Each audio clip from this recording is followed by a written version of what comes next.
Hey y'all, thanks for joining me and my son Niko. We are back for the next live stream. It's been a few weeks. We have a lot to share with you today, a lot. We're going to be talking about the update on the Iran war. Then we're going to go to the Asian Pacific region. And then we're going to go to Europe and Russia, Ukraine, northern portions of Europe, in that area. And then we're going to go into some prophecies and some divine signs. So there's a lot. I was working on this for 2 days to start with, and there was so much stuff to compile. It took me a while. In fact, I was still working on it at 2 o'clock last night in the morning, 2 o'clock in the morning. So very busy, very busy. So we're going to start with, and the stuff we have to share is, what is that thing doing? What was that message? I saw something. First off, can everybody hear us? Because we're using the Wi-Fi mics or the wireless mics, and sometimes they don't come off as loud as my other mic. Are you all able to hear anything?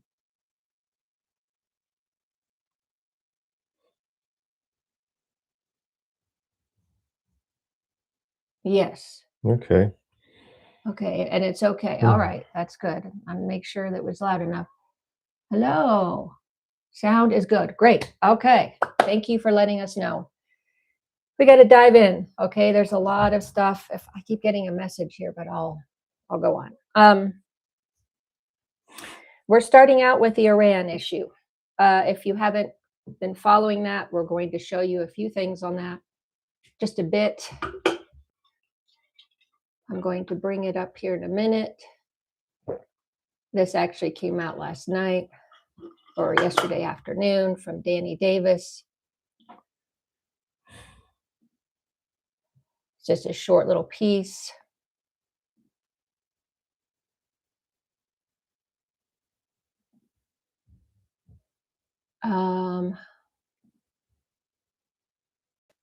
Okay. Just stay on that. And then when you're done, you can just press that. Right. Well, I go ahead and give you the short update. There have been some developing news. Number one, the most important thing here, just a little over, I guess, under 2 hours ago, President Trump announced on Truth Social that he has attacked an Iranian flagged vessel in the Strait of Hormuz. According to President Trump, the ship tried to break the blockade. They were warned. They didn't heed the warning, so he said he put a missile in the engineering compartment. And now then the Marines are on board, according to what President Trump said. The Iranian side differs from that. And again, like we always say, we'll see what the truth ends up being when the sun comes up and when we can find out exactly what happened on the ground. In the meantime, there's been a flurry of diplomatic activity. First of all, President Trump said earlier this morning, I think on ABC News, that Witkoff and Jared Kushner would be headed to Pakistan. Okay, I'm going to stop that because I have all that information for you. What do I hit there? Stop sharing. Okay. So this seizure happened in the Gulf of Oman when an Iranian tanker was returning back to Iran from China.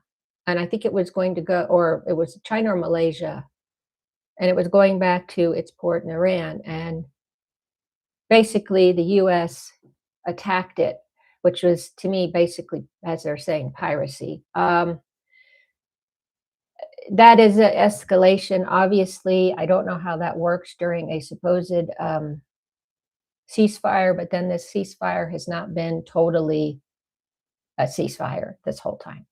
So what happened was Iran, and I have a little article on that, Iran refuses to take part in second round of talks with the U.S.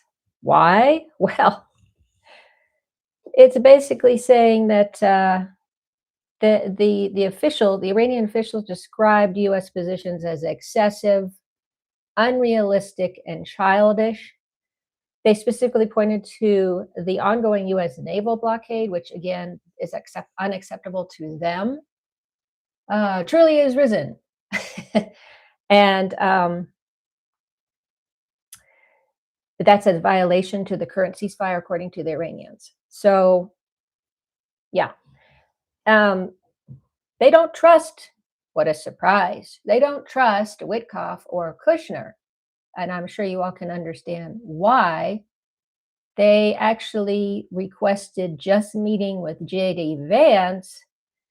However, the last I heard, it was all three of them that were trying to do this meeting in Islamabad.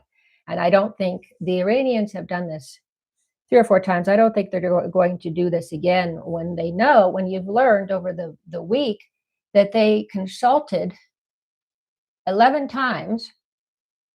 J.D. Vance called back and forth in their last meeting with President Trump and President or Prime Minister, whatever you want to call him, Netanyahu. So the fact that Netanyahu said that he has regular briefings all the time from this administration, like every day, is quite disturbing to me, that some foreign president is privy to what we're doing, and that's upsetting to me. Okay, so let me just say there's a few people on that's really great to see. We have Handoff the High 06. He says Christ is risen, truly is risen. We have Amon Rommel and Andrea Skariakopoulos. We have Imperial Eagle. We have so there's a few of us in the chat. It looks like there's a person that's coming to us from Lebanon. Thank you so much. That is wonderful to know, because that's another thing. I hope that you all are doing okay over there, because it's been really bad over in Lebanon with the bombings and everything from the Izzies. Anyway, so the talks, according to Iran, are not going to happen. They may happen later, but they're not happening now. I don't think they're going to happen before the end of the ceasefire. I personally think, I'm surprised that nobody's done anything yet. I expect if these things aren't going to be worked out, they're immediately going to be going to bombing, but that's just my take on this. So with that information of what's going on with Iran, Alistair Cook said this morning he expects the next phase of the Iran war to be a larger conflict, more countries involved, which exactly lines up with our prophecies, as you know. And so in the midst of this, Russia is giving through the Caspian Sea down a different way, wheat and supplies and all that to Iran. I will show you the chart as soon as I figure out how to do that. So let me see if I can bring that up.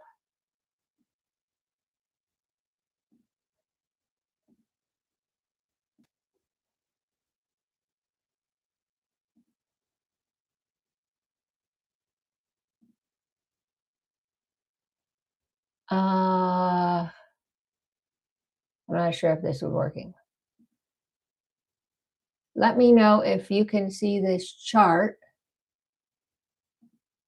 because this is not on my screen and I don't know how I'm going to do this. So It's only working for website tabs.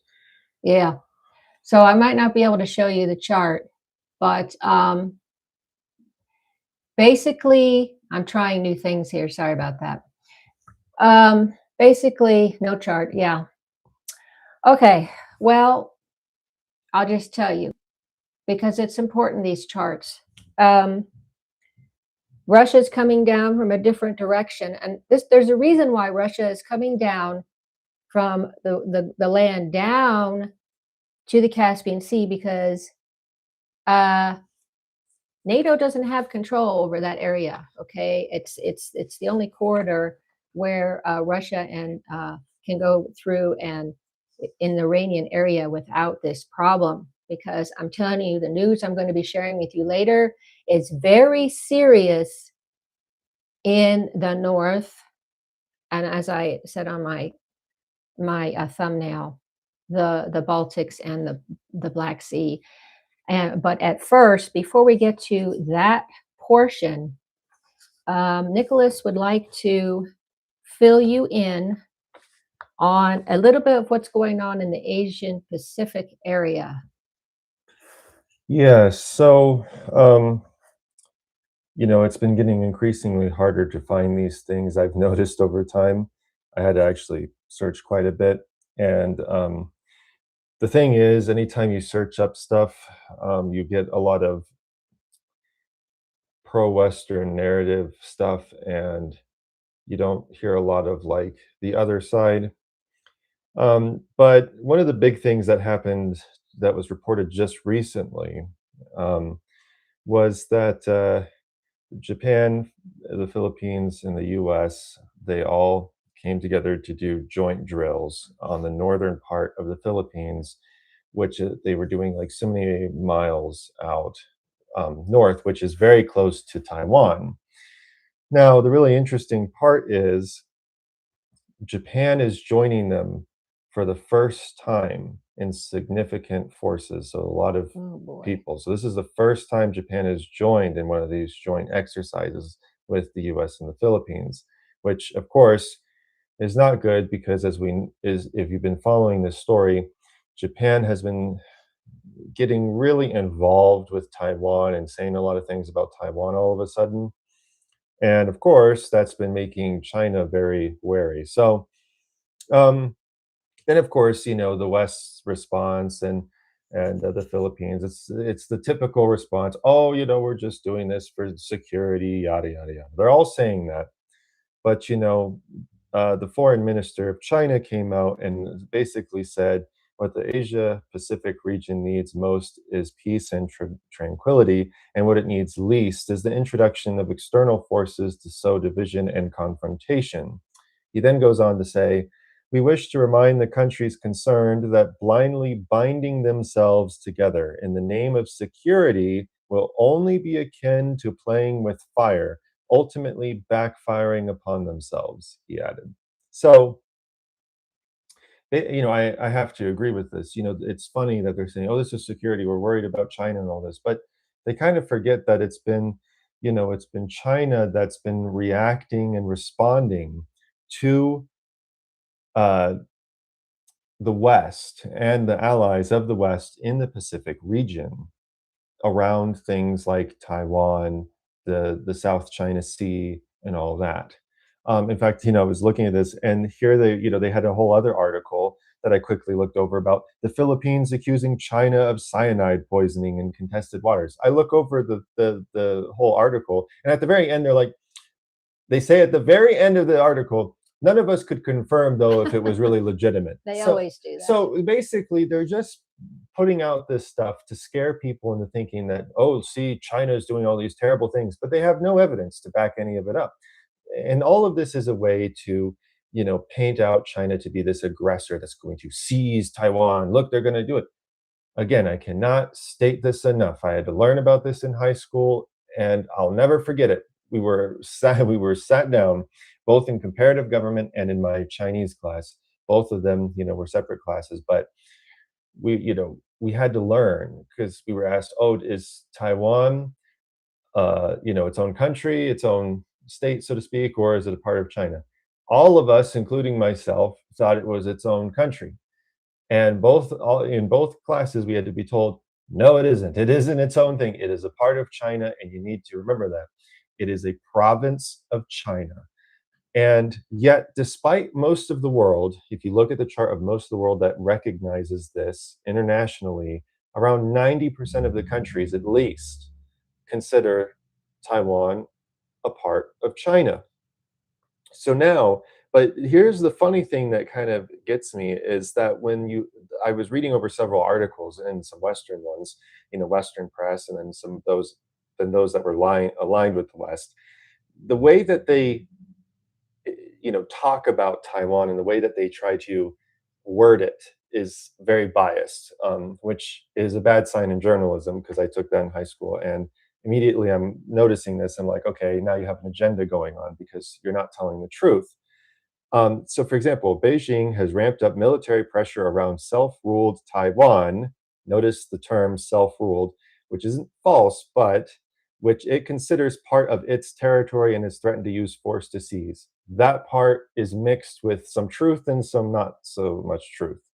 So, what's interesting is yes, Taiwan has its own system and has its own government, and China permits that to be the case. Yes, they want unification, but they are in no rush to do so. They want to do it diplomatically, peacefully, and on terms that benefit both the province of Taiwan and Beijing. Okay. But the part is, they try to say what's interesting is they claim, which it, being Beijing, considers part of its territory. No, it is a fact, but they are actively lying against international law and these things that have been decided some time ago by the UN that it is a part of China. But notice how The they're one China policy. yes, the one China policy. Notice how they omit that and make it seem like only China really agrees with it. It was just pushed by them in the UN. There isn't really an actual agreement. That's what's kind of coming along when they say these things. So, and of course, why does all of this matter? Taiwan has been, for 50 years, Japan has occupied Taiwan during imperialist Japan, and they had it. Now that Japan is then once again showing all these concerns and involvement in Taiwan, it is bringing up a lot of discomfort and conflict, not just among, the government in China, but also the people of China. They are becoming very increasingly uncomfortable because those 50 years were a part of the 100 years of humiliation that the Chinese endured from the imperialist West, the imperialist Japan, also things from Russia. It was a lot of really bad things that happened to them for a span of about 100 years. So when we are actively doing this and saying security reasons, what we're really trying to do is prod and poke China to try to say, look, see, they're going to invade Taiwan, and we're going to try to spin this to be like it's some aggressive act. But because even when I was reading other articles, they're like, oh, they're having military drills in Taiwan in the South China Sea, and I'm like, yeah, okay, that's their area. That's their waters. It's like what you were talking about, Mom, with the, Iran coming back, and then, oh, it's a problem. Well, that's their waters. It's not really ours. But this is what the West loves to do, is they love to play this game. And so basically, Korea has taken more of a in-between approach. They aren't really completely for the West. They're not completely for China. They're trying to take a very leveled approach. They're trying to understand the security concerns and discomfort on both sides, but they're also warning against, escalation. They really don't want that to happen.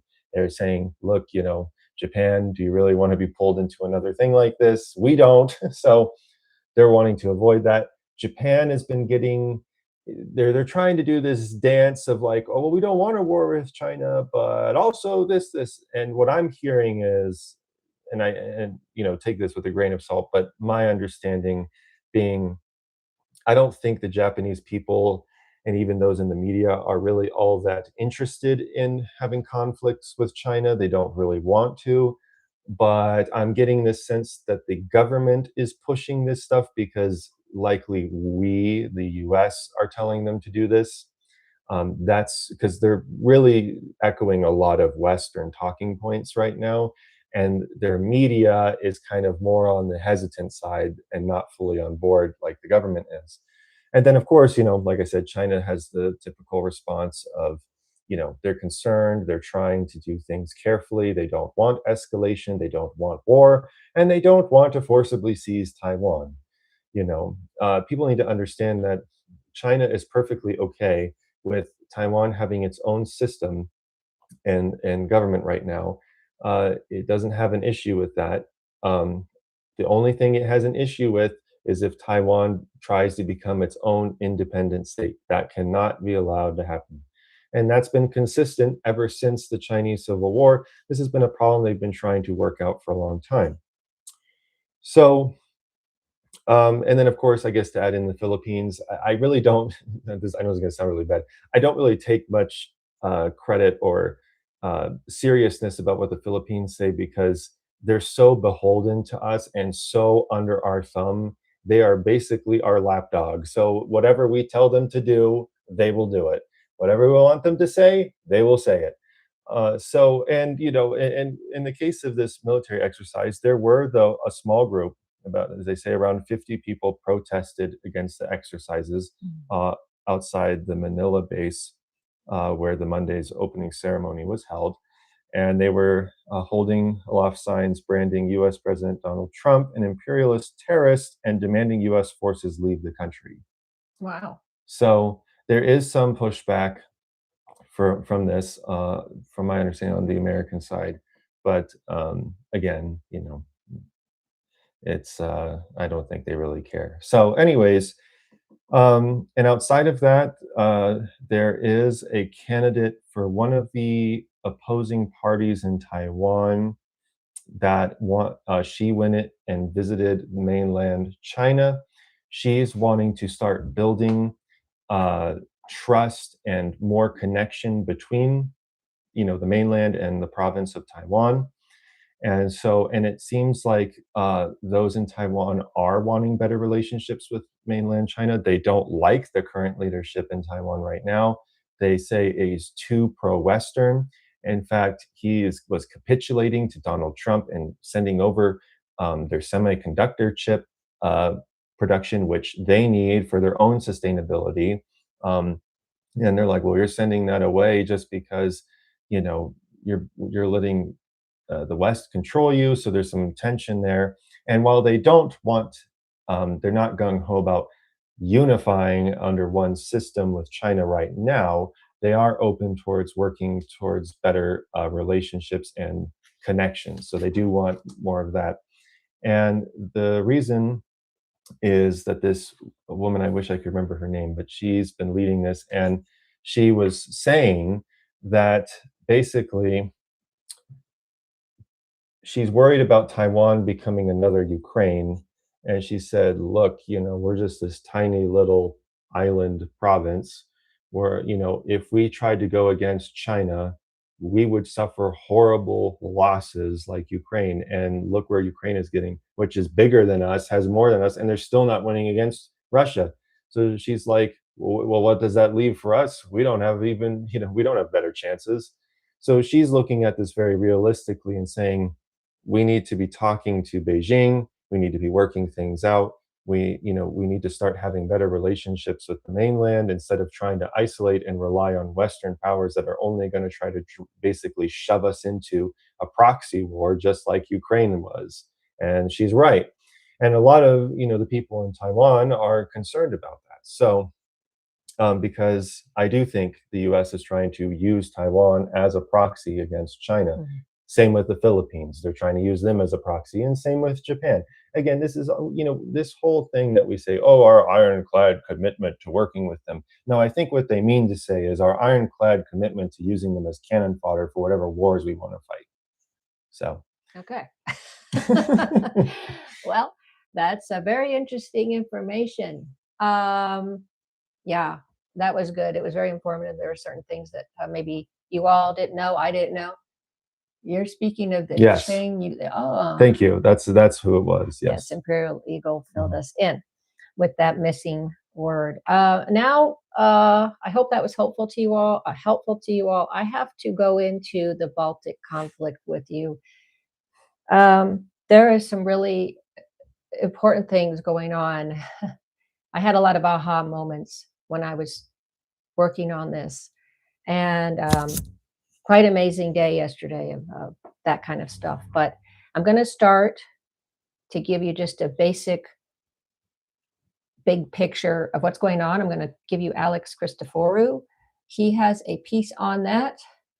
that he's talking specifically about the Baltics and perhaps the Black Sea, but I think it's mostly the Baltics.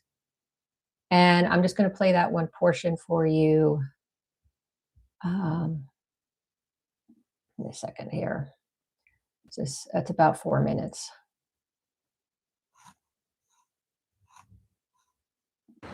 So let's talk about the drones going into Russia.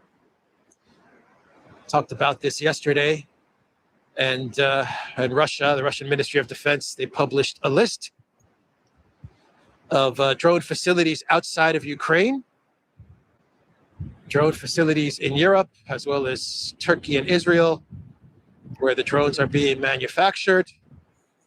Then Ukraine fires those drones into Russian Federation territory, internationally recognized Russian Federation territory. And the U.S. is providing the targeting, right? Team effort, targeting USA,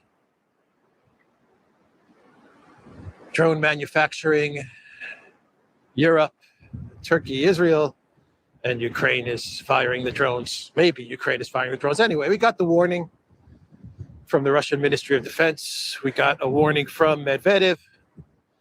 If it means anything, a warning from Medvedev. And what did NATO do? What did Ukraine do? What did Europe do? Did they heed the warning? Did they take a step back from firing drones into Russian territory, into Moscow or St. Petersburg? Nope. They fired drones yesterday into the Leningrad region, into the St. Petersburg area. 62 drones were launched into the Leningrad region, and they did hit some targets. They did do some damage.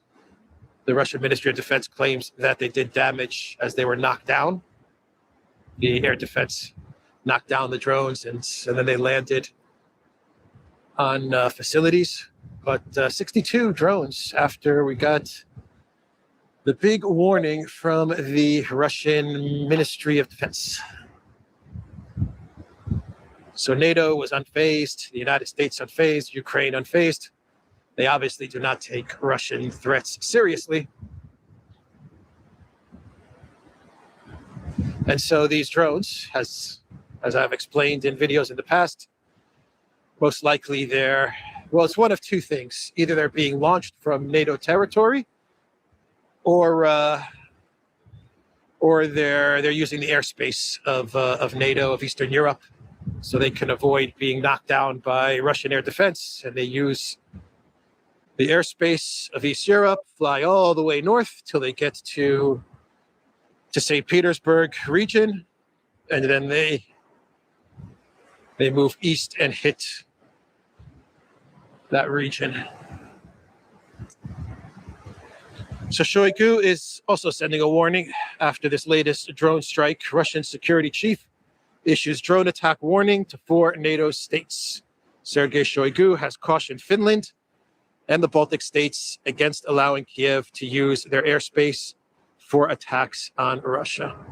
Recently, there has been an increase in Ukrainian drone strikes against Russia via Finland, Lithuania, Latvia, and Estonia. Shoigu told journalists, as a result, civilians are suffering and significant damage is being caused to civilian infrastructure. Either Western air defense are proving ineffective, or these 4 countries deliberately provide their airspace, thereby becoming open accomplices in aggression against Russia, he added.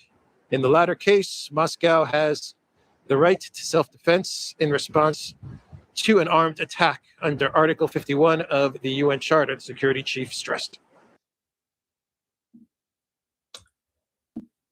Okay, really important information here, because for the most part, you don't see anything from American mainstream or anything on this part of the conflict. We got so involved in the Iranian and Middle East, which is understandable, war that's going on there. But what's going on with Ukraine and Russia is still going on, and the Europeans are involved. Baltic states, as mentioned. It's very important that the manufacturing facilities are in Israel and Turkey, which is kind of ironic. But if they're all, but apparently they have Turkey doing this, which kind of puts them on the side of NATO here. If you remember the prophecies, it's a pretty big concern here, but it's telling you a lot of what's going on, and if you line it up with our prophecies, okay. Really good information there. I'm going to share just 3 quick articles of what's going on with the Baltics, and let's start with this one. I'm going to just read portions of it for you. And this is about the Slovak. I believe it's the Slovak. Hello, Seek to Hope. Welcome to the stream. Oh, thank you. Hey, welcome. Hi, Kiriki.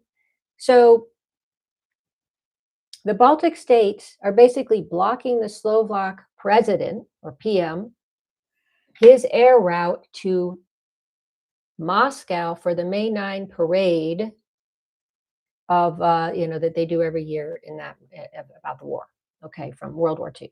So they're saying you can't fly. This would be Lithuania and Latvia.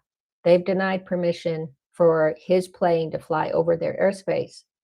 In addition, Estonia has also, which is not a surprise, confirmed that it would refuse overflight clearance for this president to actually make his trip. So he's going to have to go some roundabout way to Moscow. And why? Because the Slovakia, I think it's Slovakia, not Slovenia, right? Slovakia government, this leader is more friendly to Russia. So of course, well, they don't want that. They see him as now somewhat of an enemy, okay? So really important information there. There's a lot of stuff going on here. I just wanted to give you that information. They basically said, Estonia, they said, the foreign minister from there said that it would not allow its airspace to be used for flights to Moscow for the Victory Day event, which he described as an occasion, quote, aimed at glorifying the aggression. You see how they're seeing this. So that's the first one that we need to know about, okay? Well, I want to chime in and say, I find it very funny, the irony of all this that's really getting me is the fact that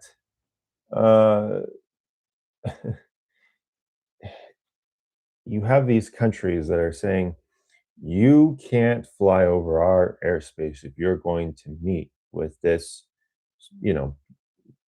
president of this country, whatever.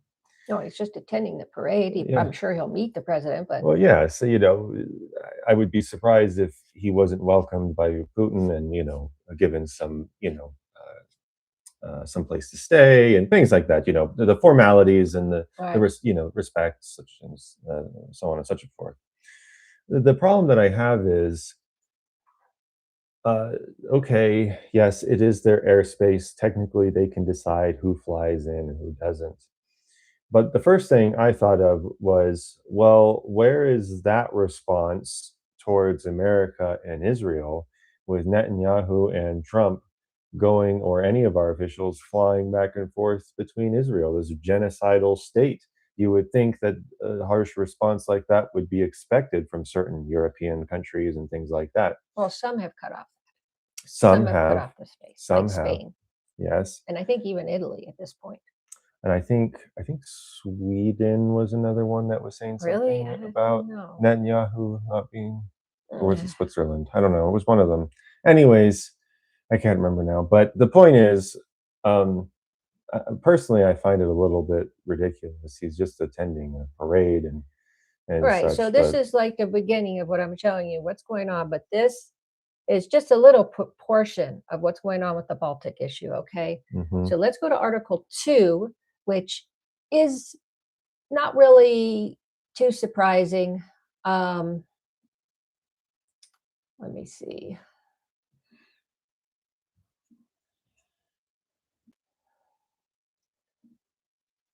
Okay, so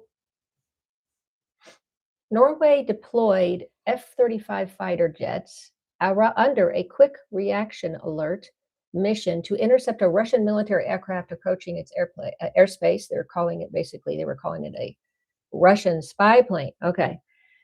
Well, the interception followed standard NATO procedure, which are activated when unknown aircraft approach alliance airspace. During the mission, Norwegian F-35s tracked and identified the Tu-38, known as the NATO designation May, before returning to base. This turned out to be an old Soviet plane, a large plane, its job is to monitor maritime monitor. So maritime checking the seas, the coast themselves. But apparently, I guess they flew over their airspace, but thankfully they escorted him, and then nothing happened. Okay, but it's good. It's for everybody to know what's going on here. Mm. So Imperial Eagle says 90 countries have opposed the genocide of Izzy. Yes, That's good. that's fine, but we've gotten to a point where it's still going on. To me, opposition would really mean after a certain point, you need to step in. I mean, how many times have they been trying to be like, "Oh, don't do this," and then they're still doing it because there's no consequences. Go on to the next one. And then the next thing, let's see, Randall S. Gregory. Hello, welcome.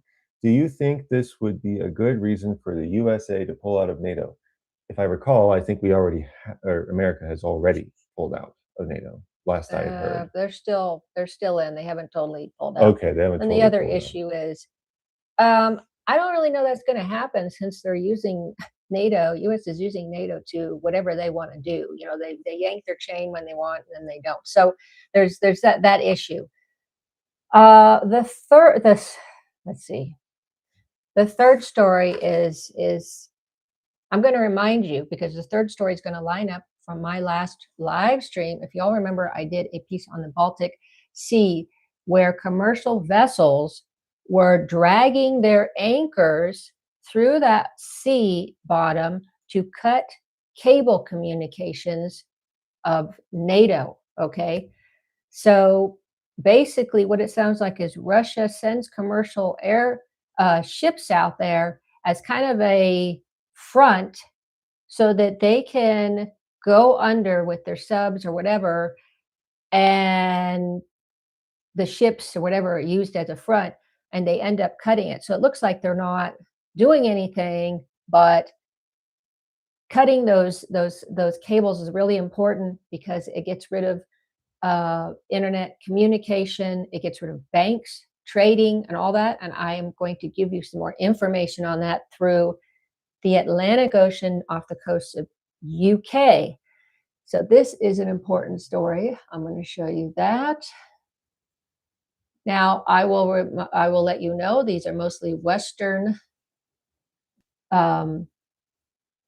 sources.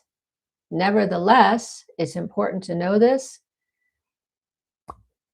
And you have to figure out why Russia's doing this. Well, with all of the instigation from these European countries, it's only natural. Yeah, there's a lot going on. So, is there any recent homily from Metropolitan Neophilus where it says saints? No, nothing new yet. However, I'm going to have a big piece for you on this in a minute. I'm going to give you a piece from this article right here that's important. Now it's saying the UK government exposed a spying operation involving Russian submarines in the Atlantic Ocean on April 9th. In response, the UK is running a counter operation to show the Russian government that the UK and its allies, such as Norway, as we just talked about, are aware of Moscow's activities in the Atlantic Ocean.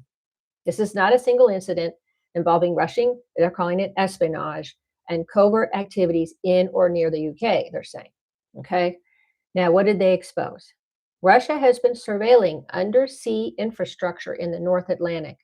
UK Defense Secretary John Healey said the operation involved a Russian Akula-class submarine and a concurrent development of 2 specialized submarines from JUJC, Russia's main directorate for deep sea research.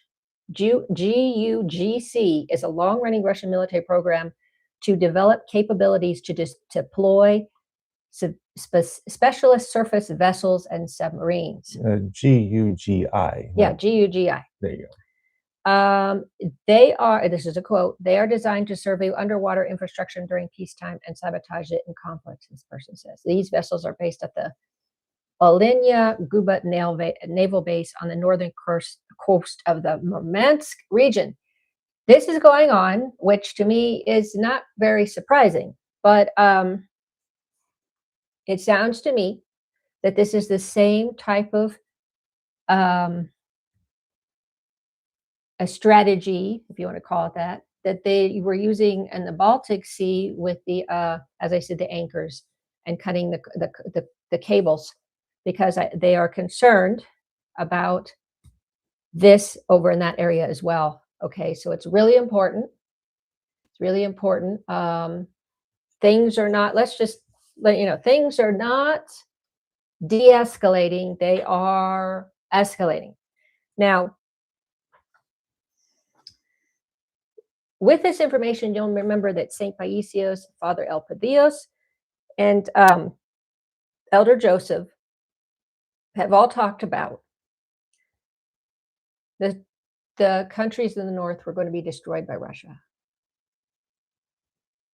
Father Elpidios emphasized that all of these nations, European nations and all this area, should stay neutral. If they do not stay neutral, they are going to be destroyed unless they are, basically, if they go against Russia, because that's what's going to happen, is what they're saying, all 3 of those elders. So really important pieces on that. Now gets into the really important parts that are happening in the Black Sea that have somewhat been ignored or not talked about as much in certain circles, at least not in the mainstream. This is what I've found reading some articles on this. The Russian Navy is currently facing a mounting crisis in its home waters, okay? With its traditional bases under constant threat. Ukrainian military intelligence, now take that as you want, report that as of early 2026, approximately 30%, they're saying 30% of the Russian Black Sea fleet's combat assets have been destroyed or seriously damaged. Okay, they've been drone striking them. Okay, destroying a lot of things, and so Russia has had some suffering going on here in the Black Sea. Okay, it's very important. Now the naval base of, can't really pronounce it. You want to try to pronounce that? Novorossiysk, where much of the fleet retreated from Crimea, is now considered increasingly untenable due to persistent threats from long-range aerial and surface drones. This drones issue are becoming a huge problem, and I think that's where most of the main drone activity, other than the Baltic one, that's still going on as well, to the ships there. The Black Sea is having real serious issues here, okay, for the Russians.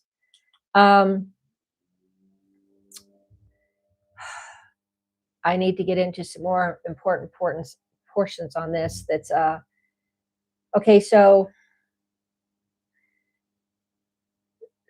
they're increasing. Okay, so the geopolitical analysts are increasing. This is in early 2026. Are increasingly focused on the Baltic region as the next potential axis for Russian expansion.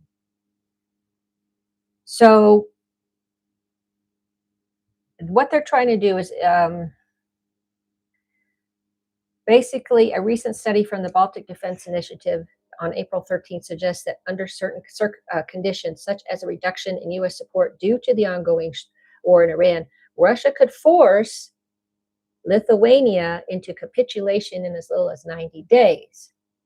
We shall see. Now, here is a main story. Okay, guys, I had heard of this before. Maybe you all who are up on this have heard this. If anybody has heard of this Suwalki Gap, this is a very important piece. It's a 60-mile strip of land between Poland and Lithuania. It remains NATO's weak spot, or as they call it, the Achilles heel.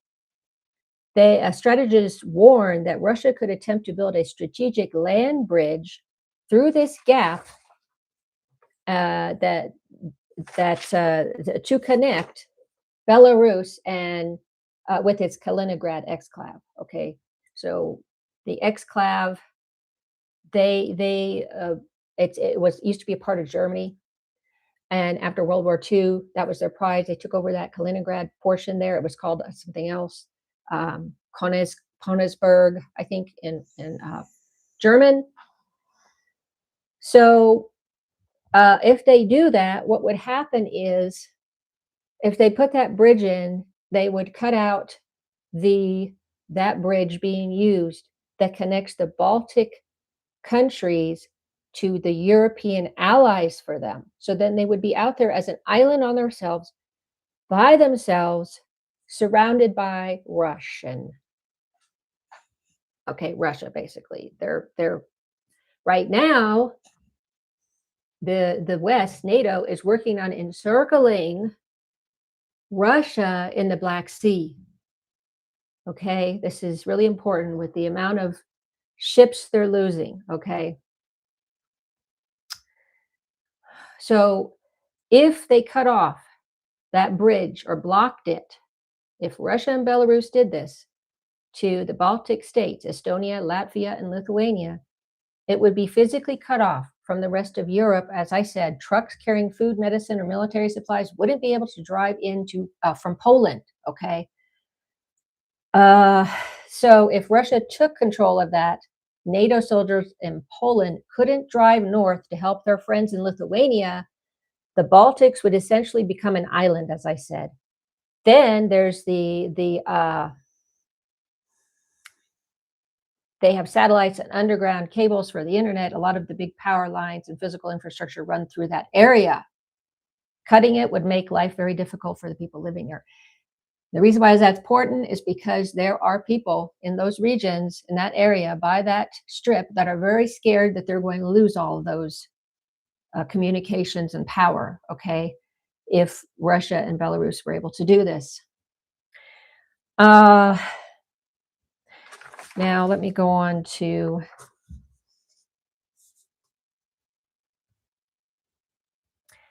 yes, it was Königsberg is what it was called, the German city that used to be there that Russia took over after World War. Actually, the Soviet Union took over after World War II. It's considered, that area, Kaliningrad, that particular area is considered a giant fortress for them, okay? It houses Russia's Baltic fleet, and it is packed with long-range missiles that can reach more European capitals. You can see now why this is so important. It's housing all of that there in that region, their ships, and they're losing these ships, okay? Because it's surrounded by NATO countries, Poland and Lithuania, Russia feels encircled. They want the 60-mile strip so they can drive straight from that, to Russia to Belarus, to their fortress without having to go through hostile NATO land. I had a chart on that, but you get the idea. that the bridge is there. You have Belarus over here, you have Kaliningrad over here, you have Lithuania up here, and you have Poland down here. So it's very pretentious, okay, a very a dangerous move for the Russians.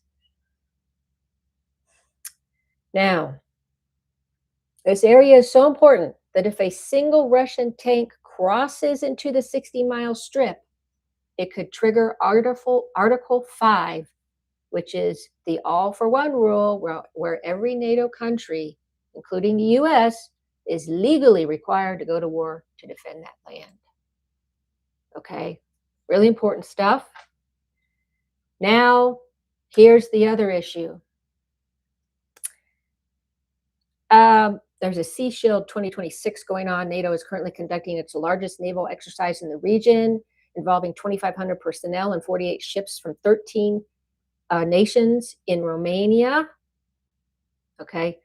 Russian officials, including presidential assistant Nikolai Patrushev, explicitly describes this as a move to build anti-Russian infrastructure. Yeah, there's a whole article on that. And block sea routes Russia uses for foreign trade. Again, this is, if you're seeing a pattern here, blocking in Iran, blocking in this area in the Crimea. Okay, this is going to get really important. This is the Black Sea trap, folks. Now who is the Bosophorus Gatekeeper? People know who that is, right? That is Turkey, as well as the Dardanelles, okay? Now, because of that Montreux Convention, Turkey has control of this. Now, does anybody remember this? I totally forgot. Don't know how I forgot. I was reminded of it after seeing this, and the light bulbs went off, and I was like, oh my gosh. Look.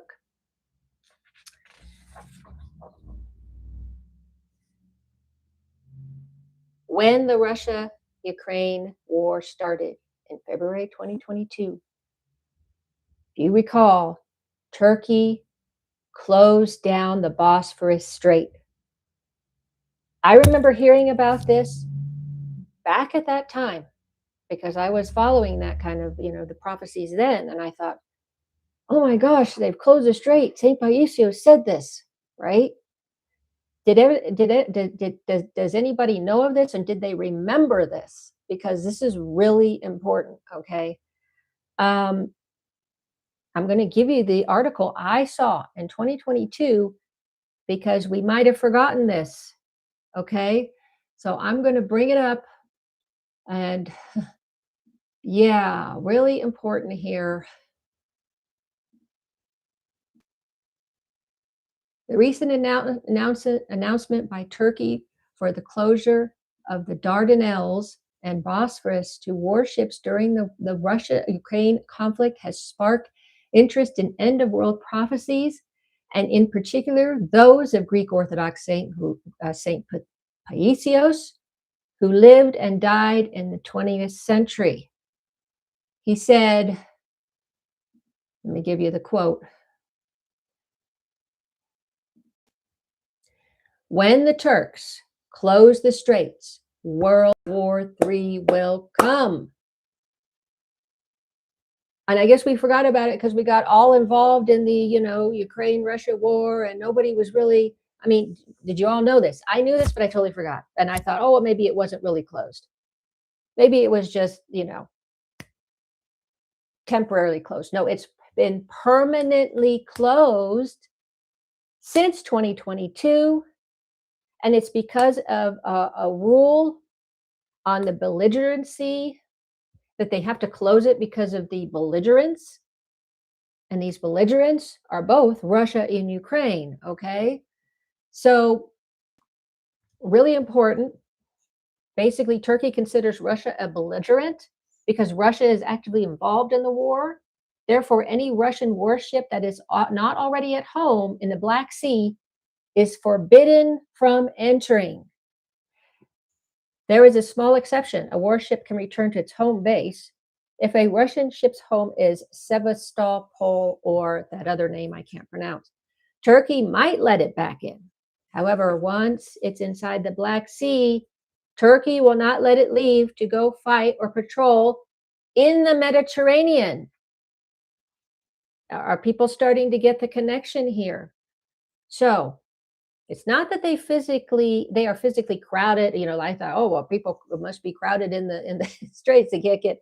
No, it's a legal blockade, a legal one.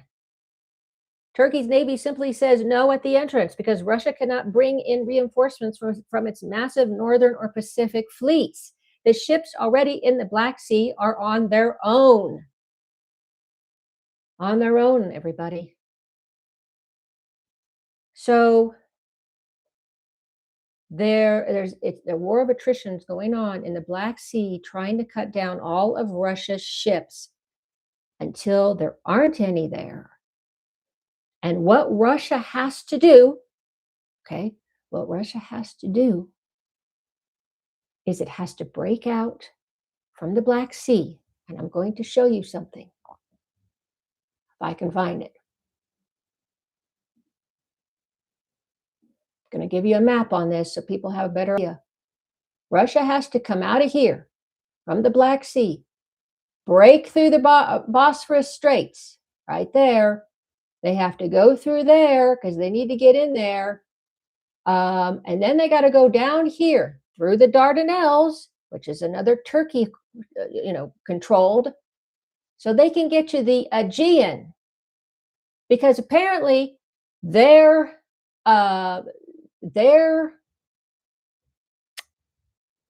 boats, their ships are down in that region, in the Mediterranean or Aegean. Okay, this is really important. They can't see them.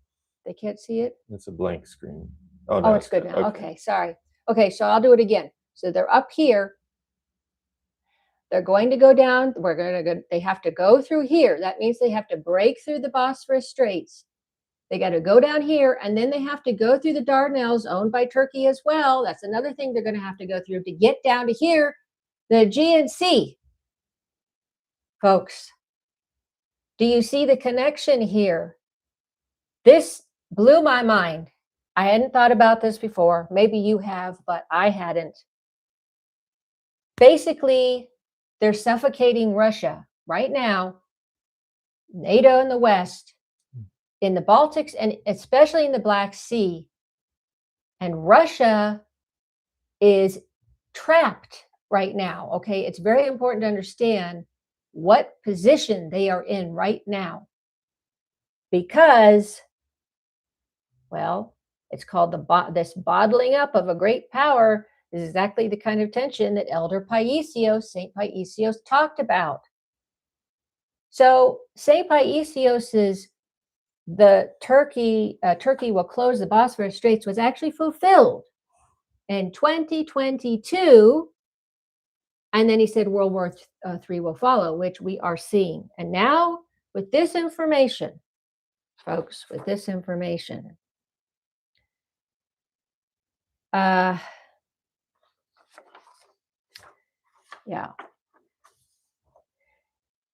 What this says is, because of this, any Russian warship currently in the Black Sea, including missile carriers and patrol boats, is effectively locked in. They cannot leave to support Russian interests in the Mediterranean or Syria. Now you understand why they're going around the land area instead of ships, going down the Caspian Sea for the Iranian issue. But this does not help Russia, okay? So with that information, we know that we have now found out why, and let me just say this is a big deal. We have now found out why Russia goes down to the Mediterranean. When St. PAISIOS says Russia will come down when the Turks hit or try to take some Greek islands, Now you know why Russia is down there and why they had their own interests. They were going for their own ships. So this is a big deal, folks, a big deal. We have an answer that none of us seem to have known why Russia was down there. We now know why. For Russia's survival, it has to break through the Bosphorus Straits, the Dardanelles, and get down there, or they're not going to have any of their ships left, at least in that region, and it's not a good thing, okay? And since Turkey is already working with the U.S. in Iran, this explains why, and they're following law right now with the blockade, this is why it's going to be much easier. Okay, Imperial Eagle says, just to note, on 3/31/2026, the World Bank to provide $6.75 billion strengthen railroad connectivity across the Istanbul Strait, Bosphorus, and reinforce Turkey's role as a key logistics hub linking Europe, Asia, and the Middle East. Okay. This is another reason. Of course, this is, again, there's something going on here. Now, of course, there's still the BRICS issue. I think this is all about empire and wanting to stay at the top and have the control and power in the world, be the main superpower. But the point is, if one would just work with other nations in a decent, humane, basic, decent way, then we wouldn't have this problem. But anyway, let's see what's said here.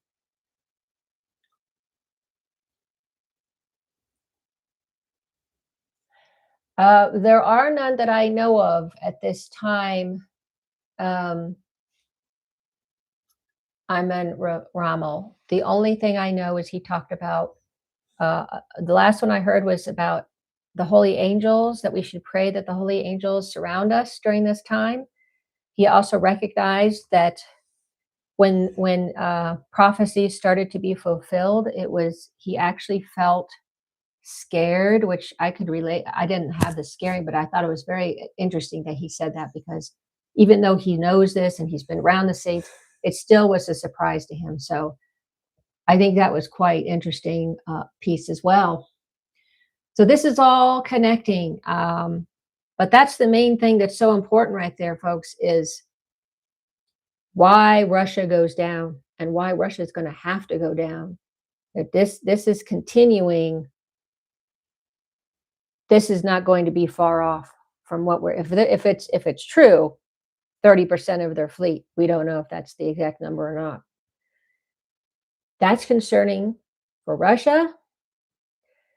And they're going to have to, and I heard recently that they are getting more tough and aggressive. And I think things are going to change this summer. And this could happen. So there's a lot of things going on. This ties to the Aegean, the 12-mile trigger, the nautical miles. All of this is connected. I'm going to do more on the Greece-Turkey thing. I'm going to have a video on that probably Wednesday morning. But in any case, this is really important. So there's another thing. The Turkish reaction to these ship losses. If they feel Russia is becoming too weak in the Black Sea, they might move on the 6 miles or 12 miles sooner than expected. Okay? Isn't there a prophecy that Russia will return to be holy Urs and be the salvation of many? Yes. So this is all stuff that just came about, looking up things. This is very important things for us as we are following what's going on geopolitically and our prophecies. Before I go into the last section. Does anybody have any other questions on this? I know I gave you a lot of information. Does anybody have anything they want to share or go into about this whole Black Sea, Baltic Sea, everything that's tied in? If anybody has any questions.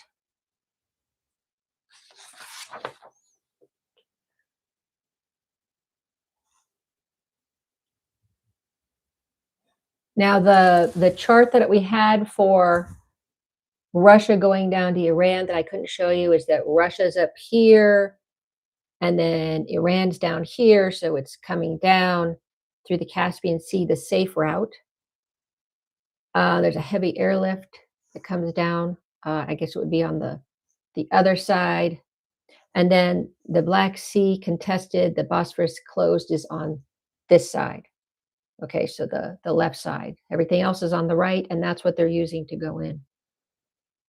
But again, Russia's helping, but Russia needs is starting to get more serious. It needs to get serious. This is not good. Turkey's FM fit-on targets Greece and Cyprus over Israel ties. Very interesting article out today. Yes, I'm looking into that as well. Turkey will move to the Greek islands only after regime change in Turkey, so Erdogan has to fall for it. That's right. And we're keeping an eye on that with the Eldress's recent prophecy shared by Christopher on the Holy Wisdom channel. She had said he would die in a flight, an airplane flight, either from Libya or coming from Libya or going to Syria. We don't know, but that's up. We don't have all the details, but it's something like that. Now I'm going to go on to something that's a little more interesting, and I want to say kind of lighthearted compared to what I just went over that was so major, heavy, and serious. Okay. I'm just going to go through some divine signs that have happened throughout this period of the Iranian war, the past couple months. All right. So first off, actually, since last June 2025, I'm going to start using some signs. I'm big into that, so forgive me if that seems nutty, but that's me. So you have like the first war with Iran, okay, in June 2025 was the 12-day war. The 12-day war, 12 days, that's a biblical number, the number of the apostles, the foundation. Then you're going to look at all of the uses of the word 40. Now, I brought the letters 40. I brought this up in my divine sign about the video about the Holy Sepulchre opening, but there was other things there that I did not notice at the time. Things come, to you later. So we know 40, that number biblically is important because of the days of the Israelites in the desert, the 40-day flood, the 40 days of Christ fasting in the desert, 40 days of Lent, 40 days between Pascha and Christ's ascension, 40 days after repose of someone. There's a lot of 40 days in there, okay? Oh, thank you. Thank you for the super chat. Are there any prophecies that there will be a ground invasion? Yes, there is. I've been waiting and watching that very carefully. Supposedly, the Marines, as you heard, came upon that Iranian tanker ship. And I don't know what's going to happen there, but Iran's not going to tolerate the blockade that the U.S. is doing. But in any case, there's a prophecy from Elder Joseph of Vatapudi that says, and I don't recall where they're coming in from. I'm thinking the South. But there's American soldiers that come in to Iran, and it's not an easy move. They have resistance, obviously. It's difficult. And they don't really get that far into the country because the Russian troops come in and destroy the American troops, which is quite sad because they're there when they don't need to be there. But that's what is going to happen according to Elder Joseph. Okay, so to go on with this thing about the 40 days. So we have,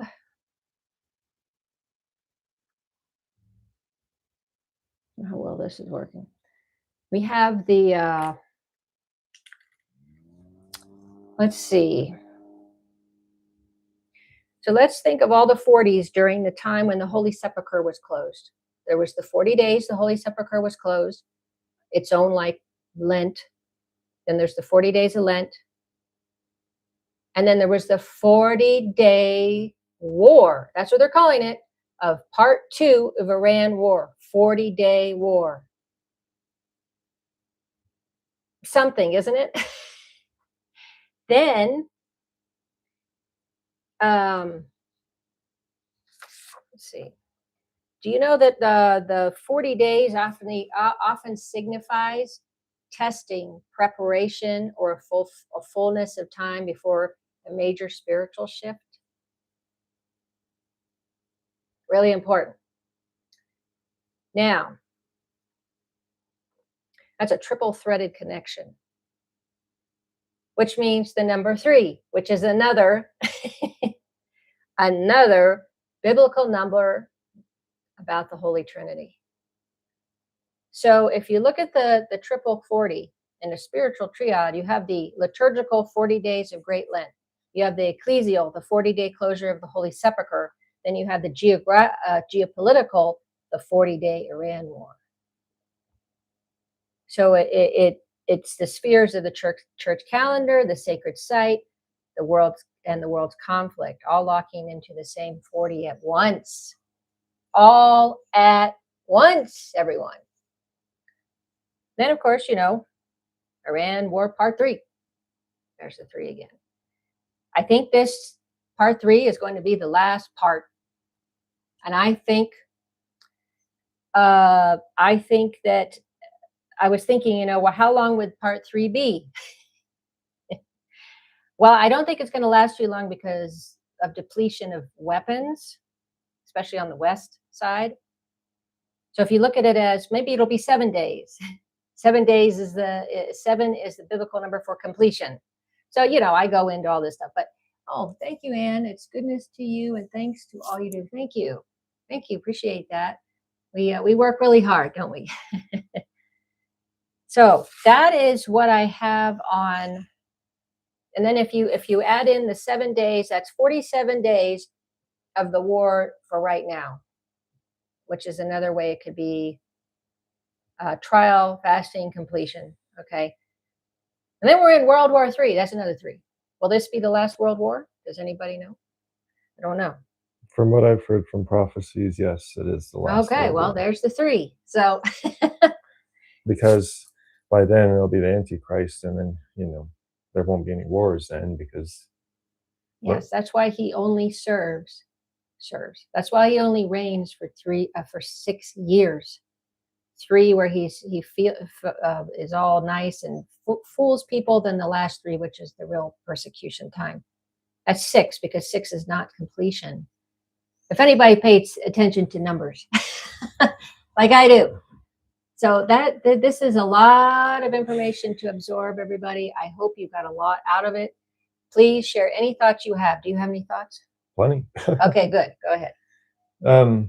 All I can think of is that video where, well, the whole discussion we did, some months ago now, talking about how we're in the Cold War 2.0. Oh, yeah. You talked because about everything that's being done is all ways to starve out both China and Russia, and to seed this propaganda. Everything that you talked about that they're doing to Russia, I'm seeing a lot of similar things that's going on to China. I think what's happening is America, and I also think Israel's a part of this too. I mean, they always seem to be involved. in Britain. But what I mean is, I don't think Israel really wants either Russia or China involved at all, because they're making the conquest of the Middle East much, much harder.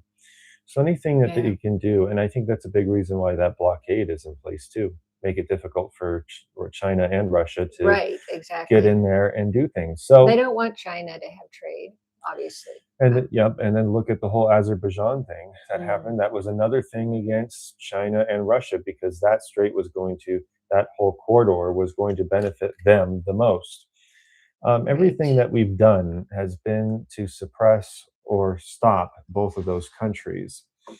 Um, and again, the pressure. I mean, why are we stirring up all the? I mean, look at, it's so funny because you have the satellite countries, so to speak, of around Russia, that they're trying to choke them out, and now they're doing the same thing to China, choking them out with Japan, the Philippines, and they're really trying to close in and come in on, and they're trying to use Taiwan as the proxy, just like Ukraine is the proxy for all these other NATO countries around, you know. And so, and then you have, what are they trying to close? They're trying to close all these things. They're trying to say, oh, you can't go in the Straits of Taiwan. You can't do the Bosphorus Straits. You can't. It's to me, all I could think of was all the parallels that keep happening with the both of them, which tells me this is a very coordinated, planned out process in which they're trying to weaken both Russia and China as much as they can. Because America wants to keep its Mhm. imperialistic Yeah. number one superpower state, which is a waste of. It's not going to work. I mean, it's going down. It's not. I mean, I just heard that today, or was it yesterday, that Russia announced that all of their, if you get any of their gas, it all has to be now in Chinese yuan. Mhm. So that's a pretty big deal. So everybody is going to China, and I think that's important. Watch the Strait of Malacca this week. Something very big will happen there. Mm. Okay. We'll keep an eye on that imperial eagle. Thank you. Another thing is that I thought this was really interesting when I was researching some stuff.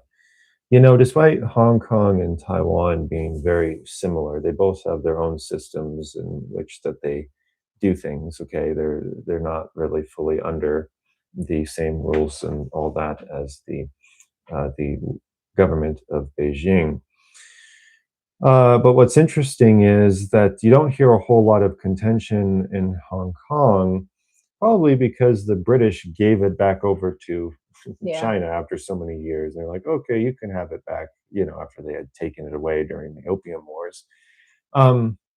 But basically, I just thought it was kind of funny that Taiwan doesn't have that because no Western power has given it over to them. So, a lot of them are saying, well, no, Taiwan is still unresolved. And I'm like, unresolved for whom? Because, Yeah. So anyways, I just thought it was interesting that the West is running the show. So Yes, in 1997 says Imperial Eagle. I Mhm. still have the news article when this handover occurred. Yep. Ah, interesting. yeah, but America hasn't really wanted to relinquish Taiwan. It's so funny because we say, oh, it's this democratic place, and I was finding out that it hasn't been run democratically. In fact, it's been more authoritative, Taiwan. And it wasn't till I think the late 90s that voting was actually finally allowed, or I think it was the early 2000s, somewhere around there. So this whole thing that it's a democratic ally. No, I don't. It was, if you find out how we got into it, it was during the Korean War. Truman needed something to seem powerful, and he wanted to seem like he was capable. So he decided to get involved in Taiwan, and Truman has a whole lot of issues. In fact, I say that Truman and Trump are very similar. We would no more presidents with TR at the start of their name. TRU, I guess. So. Gosh. Imperial Eagle says the KMT will be a major force in Taiwan as the mission creep to unite with mainland China. Yeah, and we don't want that, of course. But so they are about the same. Yes, true. Yeah. So yeah, very interesting. Very interesting. I still can't get over what's going on, because nobody was really paying attention to what was going on in the Baltics and the Black Sea, and to find out what this information and to know that that's what they have to do to get to their fleet in the Mediterranean. This just really, it was like, oh, wow. Okay. So that to me was something I really wanted to share with you all, but there was so much to share, so much to share. Why would you want the unification of Taiwan and China? Why wouldn't you want? Yeah, I know. I mean, it's. And you know, the people don't understand that China is perfectly content with taking its time with this. Again, you know, China doesn't view things in the short term like a lot of Western countries do. Right, right.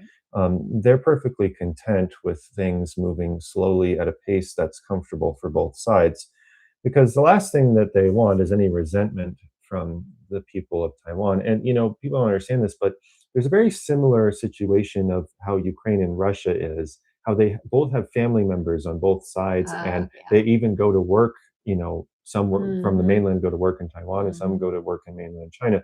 It's a very similar thing with Ukraine and Russia. And I just find it really interesting that the West is trying to use these countries that are close and have historical ties to these motherlands and try to turn them and have them slaughter their own people. It's very satanic and demonic. And, you know, so anytime you're trying to cause chaos, deception, you know, bloodshed against a brotherhood, like basically Russia and Ukraine. I mean, it's the evil one against his church, you know, and that. And, you know, as I said, he's having a field day, and that's why this needs to end. It's terrible. But yeah, that seems to has been the modus operandi. Well, also just keep in mind that we have plans to go to war with China in 2027. I keep hearing that's what they want to do. That's when they want to go to war with China. Yeah, well, that's not going to happen. Only because you know, the U.S. is being spread really thin. I didn't realize they were in so many different things. There's no way they can continue to sustain that, because they're not making enough weapons. And I mean, yes, we have to worry also about the nuclear option that the U.S. probably wouldn't use, but you know, Israel may, if things, because well, Israel is going to get. I'm guessing it's going to be really bad next time.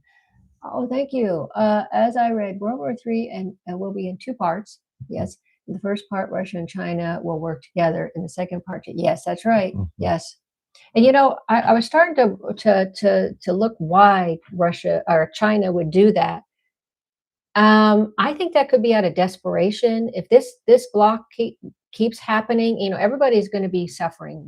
I'll probably do some video on the whole famine and, you know, everybody get ready thing later because of that. Yes. Well, it was also that whole thing. I can't get out of my mind what one elder said, that God would permit this because Russia isn't using all of its land and resources. Yes. And, you know, China is a country with way more people. And so he permits that to, I think, what was it, to wake up Russia. Right. So Simon says, I heard 2028, but I don't see the U.S. fighting China for how stretched that thin they are. And then Anne says, great video helped me so much and still helped me. Thank you so much. Yes, I don't think it's going to last that long. Personally, I don't think so, well, I don't think America's going to be able to be involved in that. But there's this issue, as I said, with China. If they're desperate and they're not getting the fuel and everything they need, there's other issues with the fertilizer and people, you know, problems with that. They may think, well, we can go into Siberia, which is kind of out there. It's not like it's a big town or there's a lot of Russian people there. It's very sparse. So for them, if they figure, oh, you know, maybe they're thinking, well, we can go in there and, you know, tap it, you know, because a lot of Russia hasn't even been tapped as far as their resources, their oil and all that. And there is obviously a lot in Siberia. And I know they're planning. I did a video on that, a whole pact of the Siberian pipe thing. But this would make sense of why they had to go that route. is the way I'm thinking, because you always want to figure out why people are doing these things. Well, and another thing is, you know, everyone's thinking it's going to be some military thing, but the elder was saying it was more of just a business whole thing that ends up happening in parts of Russia where these Chinese are, which happens. There's a lot of cultural exchange between Russia and China. There are people coming. Well, they hold the and out. land there for a while, though. China does. Yes. And they use that for their own interests and people, which again is not surprising. They do this all the time. So it wasn't until sometime after that, when there's a lot of pushback, then the military problems happen, because I think the elder was saying that America starts trying to use China at first to try to go against Russia, and then they realize it's a mistake, and then they go again. We flip flop around, and we're so serpentine. Yeah. So a lot of things going on. Oh, hello, Elena. Pellegrina. Hello. I think all has been said by St. Paisios and will be said, but only God knows when. That's right. Exactly. It's true. We don't know when. Now, what did you say, Simon? You said, I heard with the strait closed, we only got fertilizer in the West till summer. Yeah. So we should expect prices to jump in the fall and winter. Well, yeah. Well, the summer is not going to be good. Let's just say that. This might be the time when there is this part 3 of Iran war, although I don't think it's going to be as long, but maybe it will. According to the Eldress, I don't know her name because I don't think Christopher gave us the name of the Holy Wisdom Channel, but she basically said the Iran war would be about 2 to 3 months. We've done 1 month, right? 40 days, and then we're going to this. So it could be, into the summer, really. So you never know, because those time things can be moved around very easily. Those time periods, it's not etched in stone. It can be longer, it could be shorter.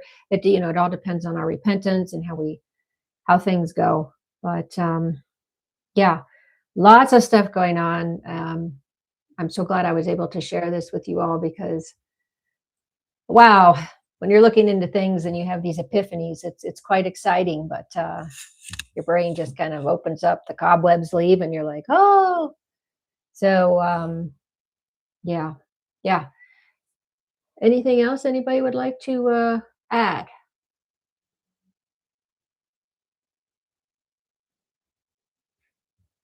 Okay. Pray for the church and keep seeking truth. Yes, we are praying. We're constantly praying.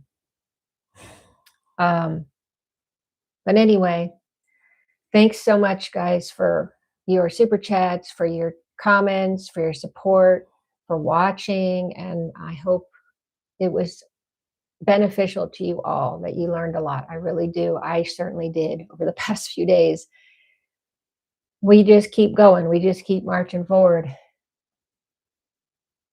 Yes, the monasteries of Eldress will be very important to us. Yes, that we all know. I liked your son's video, says Anne.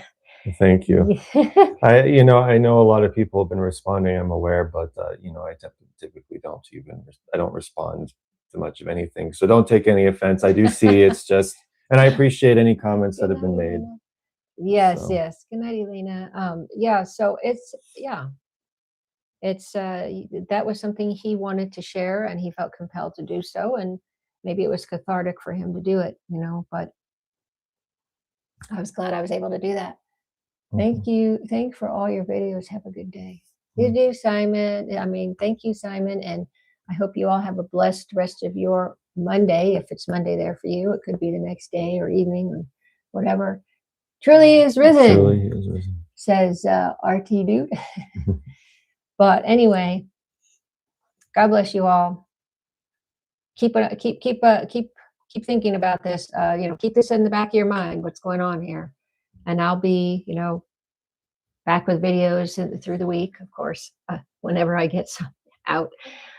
And until the next time, have a good one. Where's the end thing again? Where is it? It's gone. Is it? And right there. Oh, it's up there now. It's changed spots. Have a good one, all.